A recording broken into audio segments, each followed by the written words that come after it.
কেউ সংস্কৃতির নামে। এই যে ছাত্ররা 31 তারিখ কি যেন করবে, সারা দেশে একটা আতঙ্ক ছড়ায় গেছে, শুনতেছেন না?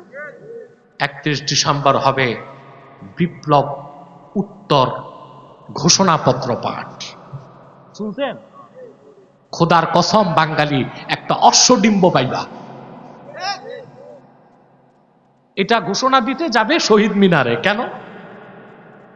ফরওয়ার্ড উদ্যান ছিল, বাইতুল মুকাররমের দক্ষিণ গেট ছিল, কথা বলো তো শহীদ মিনার কেন? এটাও তো মুহিমিলা শিরক,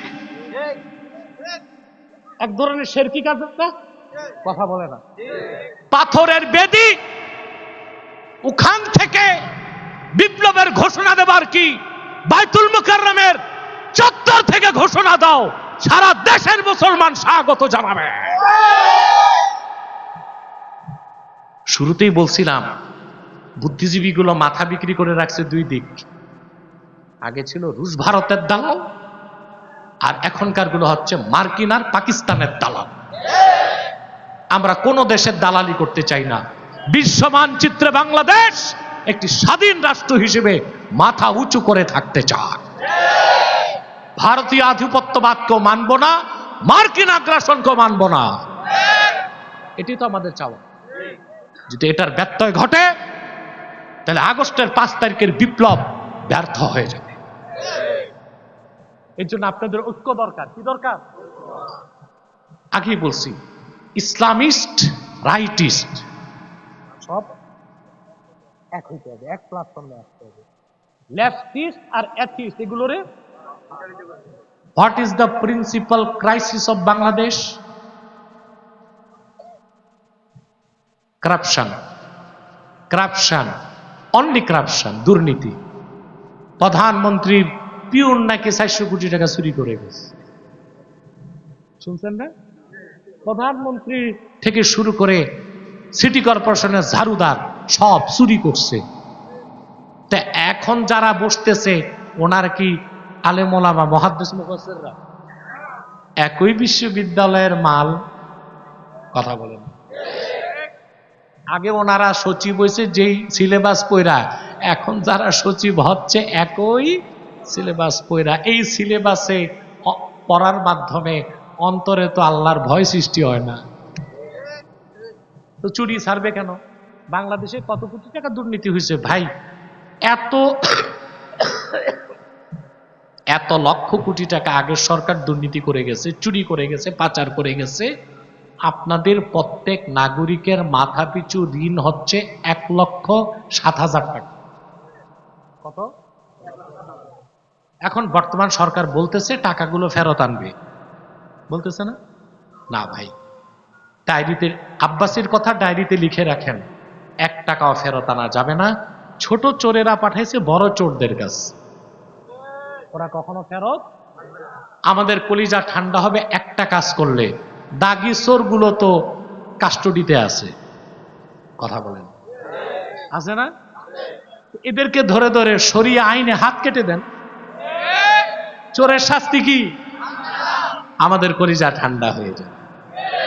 আস-সারিকু ওয়াস-সারিকাতু ফাকতাউ আইদিয়াহুমা, চোর পুরুষ হোক চোর মহিলা হোক হাত কাটো, মানে চোর হোক চুন্নি হোক। আমি কি বুঝাইতে চাইছি একটু বুঝেন ভাই। চোর হোক চুন্নি হোক, কি করো? তাইলে আমাদের কলিজা ঠান্ডা হয়ে যাবে। আর সংস্কার করে দুর্নীতিমুক্ত দেশ গঠন করা যাবে না। সেই দিনই সংস্কার সফল হবে প্রশাসনে, আদালতে, সেক্রেটারিয়েটে, মন্ত্রণালয়ে, সব সেক্টরে। যেই দিন আপনি যোগ্য অফিসার তৈরির পাশাপাশি ওই অফিসারগুলোকে চরিত্রবান বানাতে পারবেন, পরকালে বিশ্বাসী বানাতে পারবেন, আল্লাহর কাছে জবাবের জন্য দাঁড়াতে হবে। এই টেন্ডেন্সি যেদিন অফিসারদের হৃদয়ে জেগে উঠবে, সেদিন তারা ঘুষ খাবে না, দুর্নীতি করবে না, রাষ্ট্রের সম্পদকে আমানত হিসেবে তারা পাহারা দিবে। সেজন্য পশ্চিমা দর্শন, ভূগোল, ইতিহাস, রবীন্দ্র সাহিত্য এগুলো পড়ায়া এগুলোর অফিসার বানানো যাবে, এগুলো বড় বড় দক্ষ অফিসার হবে, মানুষ হবে না। মানুষ বানাতে কোরআনের শিক্ষা লাগবে, ঠিক না? সবাই বয়ান দিচ্ছে, আমাদের বয়ান এটা, আমাদের বয়ান, ওদের বয়ান চলতেছে, বুদ্ধিজীবীরা দিচ্ছে daily dialogue, dialogue for democracy, dialogue for transparency, dialogue for justice চলতেছে, ডেইলি সেমিনার চলতেছে ঢাকায়। কিন্তু আসল কথাটা বলার মতো লোকগুলোকে নিচ্ছেও না, আর আমরা বলি কানে সিরা জোতা লাগায় রাখছে কানে, আমাদের কথা শুনতে চায়। কিন্তু আমরা জাতিকে সতর্ক করে যাচ্ছি। তাহলে সফলতার জন্য দ্বিতীয় কাজ হচ্ছে অন্তরে কি থাকবে? 3 নাম্বার, ফাসাল্লাহ, 5 ওয়াক্ত নামাজ পড়বেন, পড়েন। জুমার দিন মসজিদের বারান্দা তো জায়গা থাকে না, আর সেই জুমার দিন আসরের সময় এক কাতার মুসল্লি। তো জুমার নামাজে যারা আসছে সব কি গরজামাই ছিল? কথা বলতে অতিথি ছিল না এলাকার? তো ওই লোকগুলো আসরে কই? কথা বলেন। তাহলে বাংলাদেশের বেশি লোক নামাজি না বেনামাজি? প্রিয় ভাইরা, যুবকরা, নামাজটা যত্ন করো। বেনামাজিকে আমরা কাফের বলতে পারি না, তবে আহমদ বিন হাম্বল রহমতুল্লাহ বেনামাজিকে কাফের বলছেন। কে? ইন্না তারিকাস সালাতি ইউকাফফার ওয়া ইউকতালু মুরতাদ্দা, যে নামাজ তরক করবে সে কাফের, আর তার শাস্তি মৃত্যুদণ্ড মুরতাদ হিসেবে। অর্থাৎ বেনামাজিকে হত্যার পর তার গোসল নাই, কাফন নাই, জানাজা নাই।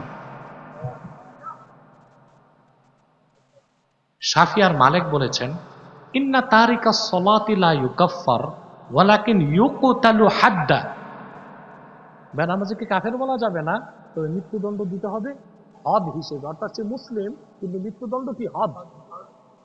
অর্থাৎ মৃত্যুদণ্ডের পর বেনামাজির গোসল হবে, কাফন হবে, জানাজা হবে। 3 মহান ইমামের মতে বেনামাজি শাস্তি কি?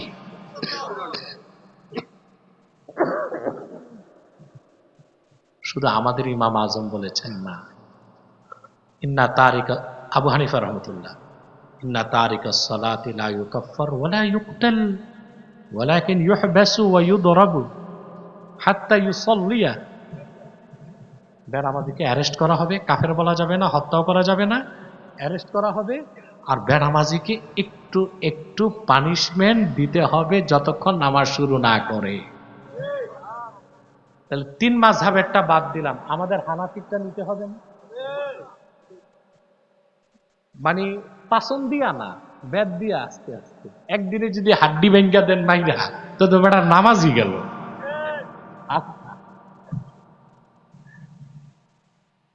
তাহলে বেনামাজির সর্বনিম্ন শাস্তি কি? বেদ। ওটা তাজির। ইসলামী শরিয়া আদালতের বিচারপতি যে রায় দেয় 3 বেদ, 4 বেদ, 6 বেদ, 10 বেদ, 12 বেদ, এটা তাজির। বেনামাজিকে যেখানে শরীয়তের দৃষ্টিতে বেত্রাঘাত করতে হয়, আপনারা তো ভাই রাগ করেন না, সব জায়গায় বেনামাজিকেই ইস্টাবলিশ করেন। অধিকাংশ মসজিদ কমিটির সভাপতি বেনামাজ, সেক্রেটারি শুধু বেনামাজি না, সুদও খায়, ঘুষও খায়। যে 5 ওয়াক্ত নামাজ পড়ে ফজর পড়ে ওই বেটারে সদস্যও রাখে না। সব এলাকার সুদখোর ঘুষখোরকে দায়িত্ব দেয়। তো বেচারা ইমাম সাহেব মিম্বরে বসে চিন্তা করে কি ওয়াজ করবে। সভাপতি ব্রাক ব্যাংকে চাকরি করে, আর ওই সেক্রেটারি সাবেক দারোগা। ইমাম মনে করছে সুদের বিরুদ্ধে কিছু বলি, যে সভাপতি কাশি দেয়, তো ভাবছে তো ঘুষের বিরুদ্ধে বলি, দেখে দারোগায় চোখ মোটা করছে। ইমাম ভাবছে বাবা চাকরি ঠিকঠাক, সে কবরের বয়ান শুরু করছে, সব খুশি। সভাপতি সুবহানাল্লাহ, সেক্রেটারি আলহামদুলিল্লাহ, ইমাম সব ঠিক আছে।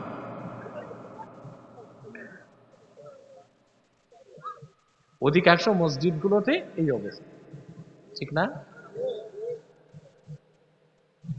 এরপর চেয়ারম্যান, মেম্বার, এমপি পর্যন্ত বানান, বেনামাজ। দেখেন না যে অন্তত ইমানটা ঠিক আছে কিনা আর নামাজটা পড়ে কিনা, ঠিক না? তা আপনারা নামাজ পড়বেন? কে কে হাত তুলে দেখেন, বলেন ইয়া আল্লাহ ওয়াদা করছি আজ থেকে 5 ওয়াক্ত নামাজ জামাতের সাথে আদা করব। যদি শয়তানের প্ররোচনায় নামাজ ছুটে যায় তাৎক্ষণিক তওবা করে কাজা হিসেবে আদা করব। রব্বানা যালামনা আনফুসানা ওয়া ইল্লাম তাগফির লানা ওয়া তারহামনা